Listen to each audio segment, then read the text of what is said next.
आतंकवादियों का पनाहगार पाकिस्तान अब टुकड़े टुकड़े होने की कगार पर पहुंच चुका है।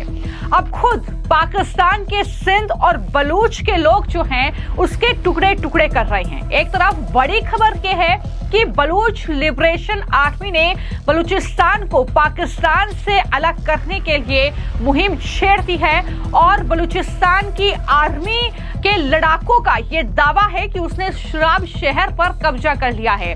यानी पाकिस्तान अब अपने हाथ से एक शहर गवा बैठा है।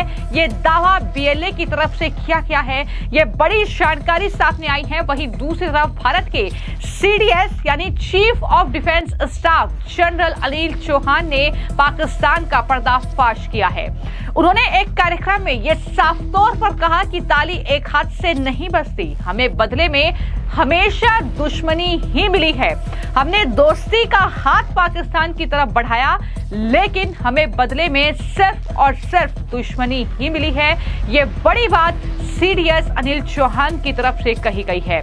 इसके अलावा बात सबसे पहले करें अगर पाकिस्तान के सुराब शहर की, तो उसको लेकर बड़ी अपडेट यही है कि जो पाकिस्तान भारत को गीदड़ भभकी देने में व्यस्त था, लेकिन वहां पर बलूच के लोगों ने मोर्चा खोल दिया पाकिस्तान की सरकार वहां की आर्मी के खिलाफ।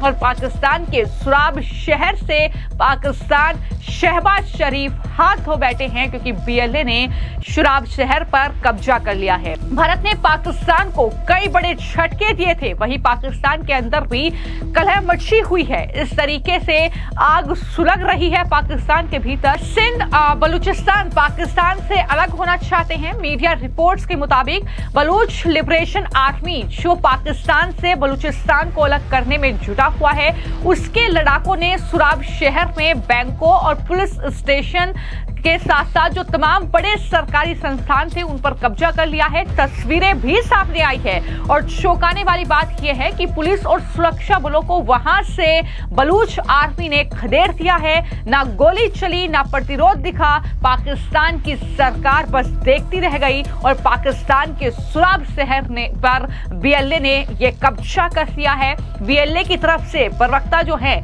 जियांद बलूच, उन्होंने मीडिया से बातचीत की है और बताया कि उनके लड़ाकों ने सुराब शहर पर पूरी तरीके से कब्जा कर लिया है और वहां मौजूद सभी सैन्य, प्रशासनिक और वित्तीय ढांचे को निष्क्रिय कर दिया है। तो इस तरीके से ये बड़ी जानकारी है और पाकिस्तान के कितने हिस्से पर कब्जे किए गए हैं इसकी विस्तृत जानकारी भी मैं आपको दूंगी। लेकिन लगातार हम ये देख रहे हैं कि पहलगाम में हुए आतंकवादी हमले और उसके बाद ऑपरेशन सिंदूर को जो भारतीय सेना ने अंजाम दिया, बलूच के लोगों ने भी पाकिस्तान के खिलाफ मोर्चा खोल दिया है क्योंकि वहां पर बलूच के लोग पाकिस्तान की आर्मी से त्रस्त हैं। लगातार पाकिस्तान की आर्मी बलूच के लोगों को टारगेट कर रही है।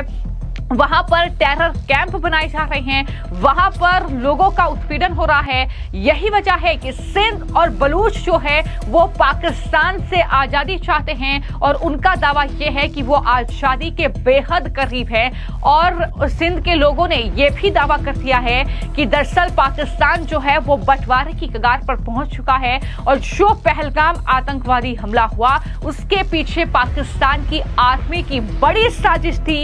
यह दावा सिंध के लोग कर रहे हैं। तो पाकिस्तान जो भारत से नहीं लड़ पा रहा है, जाहिर तौर पर वो अपने भी लोगों से नहीं लड़ पा रहा है। शहबाज शरीफ हो चाहे अस्सी मुनीर हो, किस तरीके से त्रस्त है बलूच और सिंध के लोगों से, यह तस्वीर साफ तौर पर सोशल मीडिया और बलूचिस्तान की जो भी अपडेट सामने आ रही है, जो तस्वीर सामने आ रही है, वो बता रही है कि ना सिर्फ बलूच के लोग बल्कि वहां की महिलाएं भी जो उत्पीड़न का शिकार है पाकिस्तान की आर्मी के चलते, वहां की सरकार के चलते, वो मोर्चा खोल रही हैं।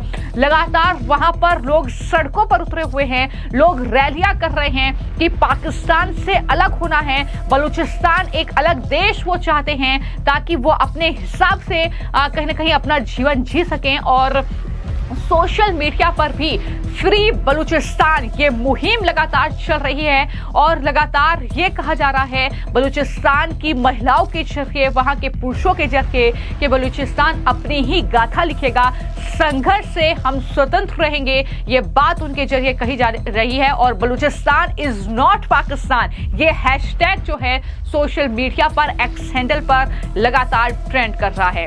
अगर मैं बलूचिस्तान लिबरेशन आर्मी की बात करूं यानी BLA, पाकिस्तान के बलूचिस्तान प्रांत में एक्टिव बलूचिस्तान की आजादी के लिए संघर्ष करने वाला ये एक पूरा संगठन है BLA, जो बलोच लोगों के लिए स्वतंत्रता और खुद के शासन की मांग करता है। बलूचिस्तान में पाकिस्तान की सरकार ने खूब दोहन किया है, खूब उनका उत्पीड़न किया गया। यहाँ के प्राकृतिक इन संसाधनों का लाभ पंजाब को मिलता है। कितने बलूच लोगों को पाकिस्तानी सेना बलूच लोगों को जबरन उठा के ले जाती है, उन्हें मार देती है। ये संगठन पाकिस्तानी सेना और वहां की सरकार के जुल्मों के खिलाफ लड़ रहा है।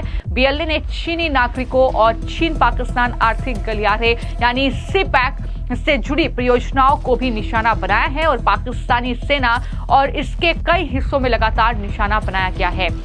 इस तरीके से BLA की ये भूमिका है। पाकिस्तान के जिन हिस्सों पर कब्जा करने का दावा लगातार BLA कर रहा है और लंबे समय से हमने देखा है कि बलूच जो लड़ाके हैं पाकिस्तानी सेना को निशाना बनाते रहे हैं। जब भारत के साथ जंग चल रही थी तब भी पाकिस्तान की सेना को बड़ा नुकसान बलूचिस्तान की इस आर्मी ने पहुंचाया और अब इस दौरान बलूचिस्तान ने खुद को एक आजाद मुल्क घोषित कर दिया था।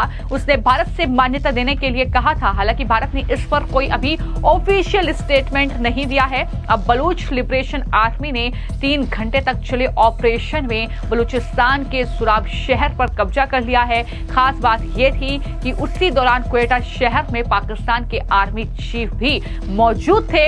ये भी जानकारी निकलकर सामने आई है। यानी पाकिस्तान के भीतर किस तरीके से जो है कहीं ना कहीं ये आग झुलस रही है।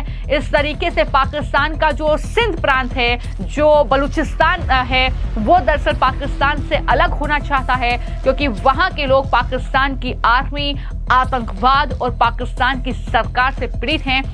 इसलिए इस तरीके की ये तस्वीरें जो हैं देखने को मिल रही हैं। तो एक तरफ जो पाकिस्तान है वहां की सरकार, प्रधानमंत्री वहां के शहबाज शरीफ वो ये कहते हैं कि भारत जो है हमारे साथ बातचीत करे, जो पानी हमारा रोका गया है उस पर बातचीत हो, हम टेबल पर आकर बातचीत करना चाहते हैं। लेकिन भारत की तरफ से न सिर्फ प्रधानमंत्री, रक्षा मंत्री बल्कि अब CDS अनिल चौहान ने भी ये साफ तौर पर पाकिस्तान को एक्सपोज करते हुए बता दिया है कि ताली एक हाथ से नहीं बजती है और हमने हमेशा जो है वो दोस्ती का हाथ बढ़ाने की कोशिश की, लेकिन हमें सिर्फ दुश्मनी ही मिली है। उन्होंने 2014 के उस वाक्य का जिक्र किया जब नवाज शरीफ की बेटी की शादी में प्रधानमंत्री उनके इनविटेशन पर वहां पर गए थे, लेकिन उसके बाद हमें क्या मिला? हमें उसके बाद आतंकवादी हमला मिला, हमें उरी अटैक मिला, पुलवामा अटैक मिला, उसके बाद अब पहलगाम अटैक मिला।